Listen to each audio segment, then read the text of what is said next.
Hello everyone, we'll get started. Hey, is the screen visible? Am I audible? Yes, Yes, Megar. So आज आपण बघणार आहे सगळ्यात important function that is group by. Okay, group by function कधी use होतं? ज्या वेळेला आपल्याला ठराविक रेकॉर्ड्स, जसं की आता तुम्ही इथे बघा डिपार्टमेंट कॉलम आहे आपला, याच्यामध्ये सायन्स, आर्ट्स आणि कॉमर्स असे 3 डिपार्टमेंट घेतलेले. ठीक आहे, मग सायन्सचे मल्टिपल स्टुडंट्स आहेत, बरोबर. कॉमर्सचे मल्टिपल आहेत आणि आर्ट्सचे मल्टिपल स्टुडंट आहे. मग ज्यावेळेस अशी कंडिशन असते, डिपार्टमेंट असेल किंवा मग तुमचं ज्यावेळेस बँकेचा डेटा असेल, ट्रान्झॅक्शनचे टाईप, फॉर एक्झाम्पल क्रेडिट कार्डने कोणी ट्रान्झॅक्शन केलं, कोणी डेबिट कार्डने केलं, कोणी कॅशने केलं, somewhat like that type of data. तर त्या केसमध्ये आपण काय करतो, सेम ॲट्रिब्यूट जे असतील त्यांना एका ग्रुपमध्ये जर आणायचं असेल आपल्याला, तर आपण ग्रुप बाय वापरतो. फॉर एक्झाम्पल सांगायचं ठरलं तर लेट्स सी, सिलेक्ट, मी एक एक्झाम्पल घेतो, select dash dash from, table नाव काय आपलं, टेबलचं name student, STU. Okay, select dash dash dash dash from student. Okay, आणि मी इथे काय बोलतो, ग्रुप बाय डिपार्टमेंट. ठीक आहे, काय केलंय मी इथे, select dash dash from student group by department. आता ग्रुप बाय ज्यावेळेस आपण यूज करतो, ओके, ग्रुप बायचा प्रायमरी रूल असा आहे की ग्रुप बाय मध्ये तुम्ही जी फील्ड घेतलेली आहे, फॉर एक्झाम्पल आपल्या केसमध्ये आपण डिपार्टमेंट घेतलेली आहे, ओके, तीच तुम्हाला इथे घ्यायला लागते. म्हणून मी इथे डॅश डॅश केलं होतं. मग आता आपण ग्रुप बाय मध्ये कोणती फील्ड घेतली आहे, कोणती फील्ड आहे, ग्रुप बाय कोणत्या फील्डला बोललोय मी, डिपार्टमेंट. ओके, तीच मला इथे घ्यायला लागेल. Okay, select department from student group by department. Okay, याला एक्झिक्यूट केलं. तुमच्याकडे किती डिपार्टमेंट आहेत टोटल हे तुम्हाला आले, युनिक डिपार्टमेंट्स. म्हणजे सायन्स सायन्स सायन्स असं 50 वेळेस जरी असेल तर ज्यावेळेस त्याला तुम्ही ग्रुप बाय करतात, सगळ्या सायन्सचा रिप्रेझेंटेशन काय करेल, एकच सायन्स करेल. ओके, आर्ट्स, सगळ्या आर्ट्सचं रिप्रेझेंटेशनसाठी एकच आर्ट्स असेल. ठीक आहे, आणि हे जे ऑर्डर आलेलं आहे तुम्हाला सायन्स, आर्ट्स, कॉमर्स, याचं तुम्ही ऑर्डर चेंज करू शकता बाय युझिंग ऑर्डर बाय, बरोबर. Order by descending, order by department descending. ठीक आहे, मग डिसेंडिंग मध्ये केलं तर सगळे डिसेंडिंग फॉर्म मध्ये आले. असेंडिंग मध्ये केलं तर it will start from A. Ascending साठी द्यायची गरज नाही आहे, सी. arts. या, आर्ट्स अगोदर आला, मग कॉमर्स आला, मग सायन्स आला, आणि इथे जर डिसेंडिंग केलं तर चेंज होईल, आर्ट्स शेवटी येईल. ठीक आहे, ग्रुप बाय मध्ये काय होतं, जे पण तुमचे ऍट्रिब्यूट्स म्हणू शकतो, त्या ऍट्रिब्यूट्सला एका ग्रुपमध्ये तुम्ही आणू शकतात. फॉर एक्झाम्पल तुमच्याकडे एखाद्या इंजिनिअरिंग कॉलेजचा डेटा आहे, बरोबर, त्याच्यामध्ये वेगवेगळे डिपार्टमेंट आहेत. ठीक आहे, तर मग टोटल किती डिपार्टमेंट आहे आणि त्या डिपार्टमेंटमध्ये किती स्टुडंट्स आहेत, बरोबर, हे सगळं आपण कशाच्या थ्रू काढू शकतो, by using group by clause.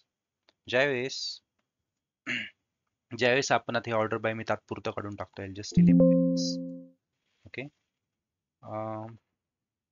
Okay, just deleting this. Okay, इथपर्यंत मी काय केलंय, ग्रुप बाय मध्ये जे पण फील्ड घेतलेली आहे, जो पण कॉलम घेतलाय, तोच मी काय घेतला, सिलेक्ट मध्ये घेतला. अगोदर आपण कसं करत होतो, सिलेक्ट स्टारच्या ऐवजी जे पण टेबल मधले कॉलम आहेत ते घेत होतो. पण इथे मला ते फ्रीडम आहे का, नाही. इथे माझा रूल काय सांगतो, whatever you are considering in group by you have to take in select. ठीक आहे, याच्या व्यतिरिक्त दुसरी फील्ड मी घेऊ शकतो का, आता आपल्याकडे फील्ड कोणते कोणते आहे, if you see select star from student table. Okay, आपल्याकडे फील्ड कोणते आहे, roll number, name, email I D, marks आणि डिपार्टमेंट. म्हणजे डिपार्टमेंटच्या ऐवजी जर मी इथे समजा नेम घ्यायचं ठरवलं आणि याला एक्झिक्यूट केलं, select department, okay, this department and this name from student group by department, हे काय होईल बघा, it is gonna throw you error हे एक्झिक्यूट होणार नाही. ठीक आहे, बिकॉज ग्रुप बायचा रूल काय सांगतो आपल्याला, जे पण तुम्ही ग्रुप बाय मध्ये सिलेक्ट करता तेच तुम्हाला इथे सिलेक्ट करायला लागतं. याच्या व्यतिरिक्त जर काही सिलेक्ट करायचं असेल जे ग्रुप बाय मध्ये नाहीये, याच्या व्यतिरिक्त तुम्हाला इथे जर काही घ्यायचं असेल तर तुम्ही काय घेऊ शकतात,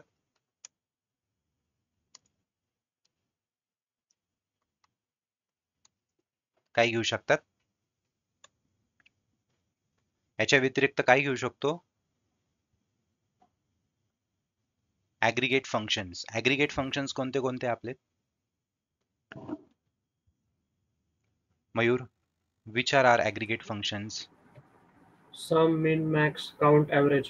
बरोबर. मग जर मला ह्या डिपार्टमेंटच्या सोबत आणखीन जर काही घ्यायचं असेल जे की ग्रुप बाय मध्ये नाहीये, ग्रुप बाय मध्ये डिपार्टमेंट आहे म्हणून मी इथे डिपार्टमेंट तर घेतलं, इट्स ओके, पण जर आणखी काही घ्यायचं असेल तर मी काय घेऊ शकतो, ऍग्रीगेट फंक्शन्स. ठीक आहे, मग एकतर ऍग्रीगेट फंक्शन्स घेऊ शकतो किंवा ग्रुप बाय मध्ये तुम्ही जी फील्ड घेतलेली आहे ती तुम्ही सिलेक्ट मध्ये घेऊ शकता. ठीक आहे, मग आता जर माझ्याकडे डिपार्टमेंट, युनिक डिपार्टमेंट मला बघायचे असेल तर दिस वे आपण बघितले, पण प्रत्येक डिपार्टमेंट मध्ये मॅक्सिमम मार्क्स कुणाला आहे, max of marks, which is your aggregate function. Max aggregate function आहे का? हो. ओके, मग जर मॅक्स ऍग्रीगेट फंक्शन असेल तर त्या डिपार्टमेंट मध्ये मॅक्सिमम मार्क्स कुणाचे, सायन्स मध्ये कुणाचे, आर्ट्स मध्ये कुणाचे आणि कॉमर्स मध्ये कुणाचे, हे कसं काढणार, मी याला एक्झिक्यूट केलं, ग्रुप बाय डिपार्टमेंट हाऊसेस सी, याला जर एक्झिक्यूट केलं आणि काय केलं, सायन्स मध्ये मॅक्सिमम मार्क्स कुणाचे किती आहेत, 95. आर्ट्स मध्ये मॅक्सिमम मार्क्स किती आहे, 95. कॉमर्स मध्ये किती आहे, 90. सी, सायन्स 65, 85, परत इथे 95. सी, मॅक्सिमम किती आहे सायन्स मध्ये, 95, तेच तुम्हाला आउटपुटला आले. कॉमर्स मध्ये किती आहे मॅक्सिमम, 90. ओके, आणि आर्ट्स मध्ये किती आहे, 95. सी, हे तीन तुम्हाला आउटपुट आले, 95, 95 आणि 90. मग डिपार्टमेंट वाईज मॅक्सिमम काय काढलं तुम्ही, मार्क्स काढले. कसे काढले, बाय दिस. काही अवघड आहे का याच्यामध्ये, परत एकदा रिपीट करतो. ग्रुप बाय मध्ये काय होतं, जे पण आपले सेम ऍट्रिब्यूट्स आहे, सी, आता माझ्याकडे एक टेबल आहे, परत परत एकदा घेतो मी. ठीक आहे, हा स्टुडंट टेबल आहे माझ्याकडे. ओके, याच्यामध्ये असं कोणतं फील्ड आहे, लॉजिकली तुम्ही सांगायत, काय रॉकेट सायन्सची गरज नाही की जे की रिपिटेटिव्ह आहे, डिपार्टमेंट आहे आपलं, बरोबर. मग जर ह्या डिपार्टमेंट मध्ये, बरोबर, आता याच्यामध्ये एक 12 नंबरचं आणि 11 नंबरचं नाव काय आहे, डुप्लिकेट आहे, दिस इज अ डुप्लिकेट, एक रेकॉर्ड डबल आलेलं आहे, बट इट्स ओके, ते मी मुद्दामून घेतलेलं आहे. पण जर तुम्ही बघितलं इथे काय आहे, माझ्याकडे वेगवेगळे डिपार्टमेंट्स आहे, सायन्स आहे, सायन्स आहे, सायन्स आहे, परत कॉमर्स आहे, इथे कॉमर्स आहे, इथे कॉमर्स आहे, आणि आर्ट्स, आर्ट्स, आर्ट्स, असे 2-3 डिपार्टमेंट आहे. मग आपल्याकडे टोटल किती डिपार्टमेंट आहे हे जर बघायचं असेल तर कसं बघणार मी, आता डेटा सेट तुमच्याकडे कमी आहे म्हणून तुम्ही लगेच सांगू शकता 3 दिसत आहे मला, ज्यावेळेस मिलियन्स मध्ये रो असणार त्यावेळेस कसं सांगणार, by using this. See, select dash dash from table name काय आपलं स्टुडंट. ओके, आणि इथे मी काय देतोय, ग्रुप बाय, ग्रुप बाय काय बोलतो मी, डिपार्टमेंट. दॅट, मग तो काय करेल, जे पण सायन्स सायन्स आहेत त्या सगळ्यांना एकत्र आणेल. For example science science science science, arts आर्ट्सला एकत्र आणेल आणि कॉमर्स कॉमर्सला एकत्र आणेल. ओके, मग जर इथे सिलेक्ट मध्ये मी डॅश डॅश दिला, इथे मी काय काय देऊ शकतो, एकतर जे मी ग्रुप बाय मध्ये दिलेलं आहे जी फील्ड ती देऊ शकतो किंवा ऍग्रीगेट फंक्शन देऊ शकतो किंवा दोन्ही पण देऊ शकतो. म्हणजे जर आता मी डिपार्टमेंट दिलं, मग हे काय तुम्हाला देईल, जर डिपार्टमेंटच दिलं तर युनिक डिपार्टमेंट. ओके, पण याच्याऐवजी जर मी असं बोललो काउंट स्टार, मग ते काय देईल तुम्हाला आउटपुट, काउंट. सी, काउंट काय आहे, this is a aggregate function, group function आहे ना, sum mean max average count, या 5 पैकी आपण कोणताही वापरू शकतो. मग जर डिपार्टमेंट आणि काउंट स्टार बोललो मी, this way it is going to return you science किती वेळेस आलेला आहे, आर्ट्स किती वेळेस आलेला आहे आणि कॉमर्स किती वेळेस आलेला आहे. ओके, आता सायन्स किती दाखवतंय, 5, आर्ट्स 4. सी, सायन्स 5 वेळेस आहे का, 1, 2, 3, 4 अँड 5. ओके, आर्ट्स किती वेळेस आहे, 1, 2, 3 आणि 4 आणि कॉमर्स किती वेळेस आहे 1 2 आणि 3. मग 5 4 3 असं तुमचं आउटपुट आहे का? 5 4 3 आलं लक्षात? ठीक आहे. मी इथे ऍग्रीगेट फंक्शन कोणतं यूज करू शकतो? मी ते मॅक्सिमम ऑफ काय घेऊ शकतो? डिपार्टमेंटमध्ये मॅक्सिमम मार्क्स घेऊ शकतो. ठीक आहे. कुणाचे मॅक्सिमम मार्क्स आहेत ह्या डिपार्टमेंटमध्ये? कुणाचे म्हणजे किती मार्क्स मॅक्सिमम आहे? जास्तीत जास्त सायन्समध्ये किती मार्क्स आहेत? ठीक आहे. मिनिमम जर बघितलं तर MIN द्यायला लागेल. ऍव्हरेज काउंट पण करू शकतो आपण. ठीक आहे. ओके. मग हे झालं आपलं ग्रुप बाय. ठीक आहे.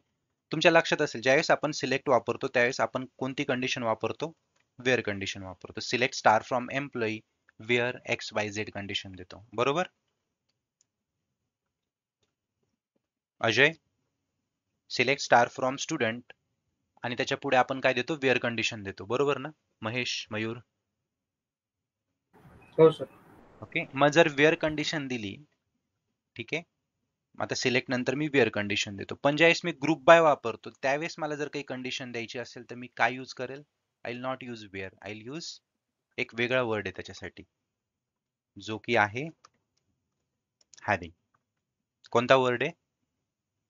हॅव्हिंग. मग जर आता माझ्याकडे हे सगळे आले मिनिमम मार्क्स, ओके, ठीक आहे.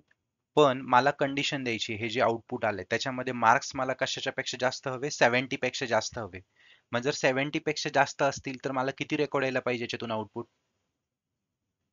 हाऊ मेनी रेकॉर्ड्स किंवा how many data set have marks more than 70? याच्यापेक्षा 70 पेक्षा जास्त मार्क्स कशा कशामध्ये? अजय.